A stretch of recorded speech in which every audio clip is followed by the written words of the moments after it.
floor is open now. The floor is open. Scary.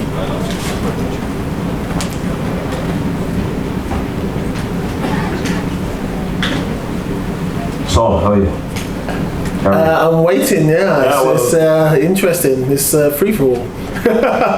Just a question, Saul, about coaching. You're coaching now. And not coaching now. Oh yeah, well, managing, huh? No. Work. I will, yes. How do you use technology in football now, management? Is there any changes that you see from technology? I think one of the main things is the data side. Collecting data. It is causing a little bit of few rumbles in football because some players are saying that the data collection is being collected without their knowledge. I think that's going to be a big problem going forward. I think now there are some players who are in collaboration together with a couple of law firms, and they're looking at that data collection. And there's some teams making a lot of money shifting their data onto to betting kind of platforms, and it's a lot of money, but at the same time they are exposing players without their knowledge. There's a lot more, but yeah, that's one of the things. Let's go to our next question.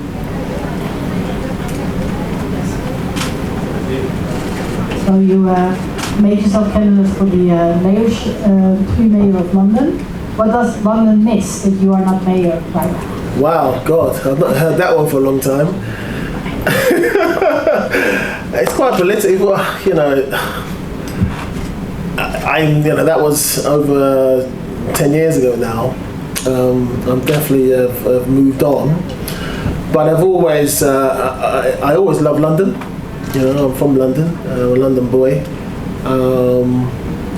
I feel with London there's a lot of things that can change and should be better, or for me there's one thing, there's the crime, there's the knife crime, things like that. When you look at that has to, you've got to seriously look at that and find out what is happening. Is it the lack of police actually physically on the streets? Is it education? Is it somehow we have to have more police stations, because at the moment most of them have been closed down and turned into apartments and things like that. So do you feel areas kind of become a little bit more safer for criminals because most of the police stations are gone? That's one thing. I think when you look around London, people, with the crime, with the thefts, with the moped thefts with watches and bags and phones, things like that, it goes on and on and on. It has to stop. Other countries, they've got problems as well, but somehow they've got to work out, how do we not eradicate it, but start slowing it down, because it seems like they've got, I'm not saying the criminals have got the run of London, but this petty crime. Then you've got the prison situation. If you do get people and you prosecute them, there's no spaces in the prison. So all these petty crimes are being slapped on the wrist and people move on. Let's go to our next question. Football one, or is it another politics one? No. Are you looking to get back into country? I think for me, management now, how I look at it and how I look at football, and I look at football and I say, for me, I love football. I would love to get back into it. I think football needs that diversity when it comes to management, but it still seems to be, for me, it's almost gone backwards in some cases. I think for me, we got to kind of understand that not everyone is going to make it to become an amazing manager. But the trouble is, if you don't get an opportunity or chances to kind of prove or disprove or prove yourself right, or see if you can do the job. Sometimes you get to a stage that you can't fail, and that shouldn't be the case as the manager, because you have to fail in any industry you start off in. You got some are really lucky and they're amazing. They have an amazing career, but others you have to fail a lot to kind of in the end succeed. But if you don't get that opportunity to fail, how can you succeed? In the world of management. And how I look at it is, there's managers as well who are well established. There's a few managers who are slowly having diverse in their management. I think that could help. I think the managers know, some of the top managers out there know. I think if they could diversify their coaching staffs and help, I think that's a start, because they're the only ones who can say, hey, I need start looking around and diversifying that. They're the ones that've been in the position. They're strong. They're won things. They're in they're at great clubs. I think they should start thinking that. That's a possibility. That's an easy way to kind of get experience and get through the door. I think some of the top managers have to look at their coaching staff as well and mix up a little bit. Let's go to our next question. Do you feel you've missed out on opportunities that your contemporaries have had? I think for me, some of my peers I've played football with, and they've seen me and I've played side by side, even if it's for Arsenal or Tottenham or England. Missed opportunities. You can't cry over don't cry over spilt milk.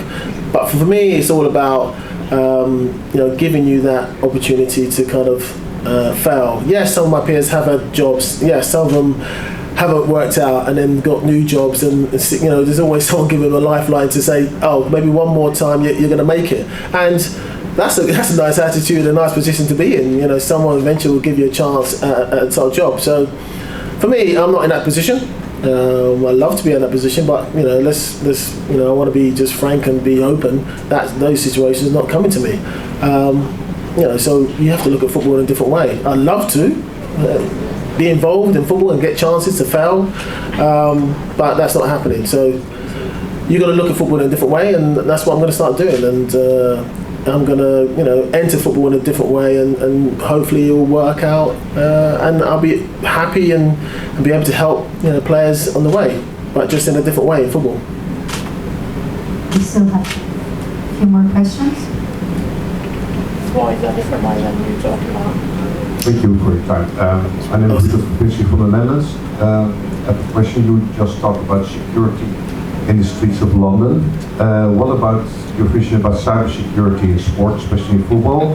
For example, the Dutch Football Association, the KNVB, was hacked this year, and they had to pay they paid 1.5 million euros. It's cheap. It's cheap, yeah. But what happened is that the data was stolen of football players, passports, contracts, anything. Do you see a kind of role or advice on this matter? I think for me that's really down to the technical guys who know more about that type of industry, because yes, you have to protect. There's some very clever people out there who can, but you've got to almost stay one step or even 2-3 steps ahead of the cyber guys who try to extract it and then hold you to ransom. The biggest companies in the world, it happens. We can't do nothing about it. Sometimes if you've got the money, you can pay. Yeah, but if you haven't got the money, what happens then? What if happens? You're a startup, you've got a great idea, and you haven't got the money to pay. What happens there? So there's a lot of people who are going to be in a situation. But yeah, if you can pay to stay ahead of the game, great. But even the biggest companies in the world, have had the situation of hacking in and extracting maybe some of the business and then holding them to ransom. If you haven't got the money, you're scuppered really. So I think the main thing is stay ahead of the game, have that protection, get the best companies in the world to help you protect your whatever you got, and keep on testing it, making sure technology changes every 6 months, every 3 months technology changes. So as long as you stay ahead of the game and you've got the right people around you, it's a full-time job. It's 24 hours. 7 days a week. What's the additional value? I think for me, it's all about, as I said, I love coaching. So I'm going to go back into football in a meaningful way, and that's what I'm going to do. So it's not going to be on the sideline, but it's going to be in a different way. So you're not actively applying for coaching? No, not anymore. No. Who knows? I think sometimes in life, when you don't want something, it comes. Hopefully that's the situation. But no, I'm not. I will go back into football in a different way. I'm not applying anymore for jobs. I think for me, I had to kind of go away. I studied at Harvard, sports and media and business course, and that was really great. And I'm looking at football in a different way now, and I'm happy to kind of be in that space now, and also the space that I want to be in as well. I think when you're a manager, unless you're in the top echelon of the top 8 clubs or top 5 clubs, probably, or top 6 clubs, I'm not saying you've got job security, but it's a good job. You've got the top players, you're happy, yes, you could be going for a bad time, but you've got a chance to win something. The rest are just kind of are fearful that 2-3 games, 2-3 losses or whatever, and the job's gone, and then the new one comes in, and the hamster wheel goes on. Next question. Tom Soin from Worth and Economy. You're going to be talking a little bit later about fighting inequality in sports, and also I was wondering if you could maybe talk a little bit about what you're going to be talking about and what's important to you in that topic, and also maybe how technology is sort of an issue, but how it's also maybe a solution, how it could be a solution, in terms of tackling. Well, you can join me later. You can join me later.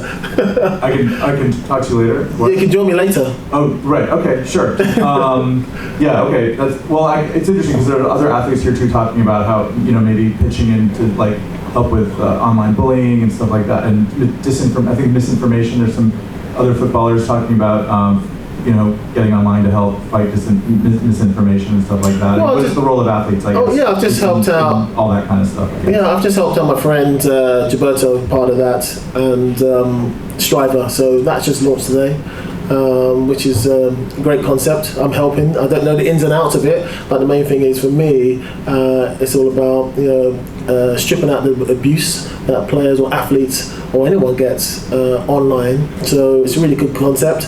Yes, it's a big, it's a big world of technology out there. But I think for me, starting here, launching it here, it's taken them a long time to kind of get it all together.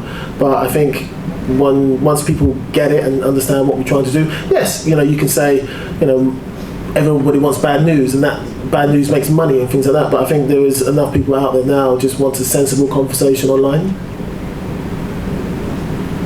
We still have time for one last question. Well, thank you very much.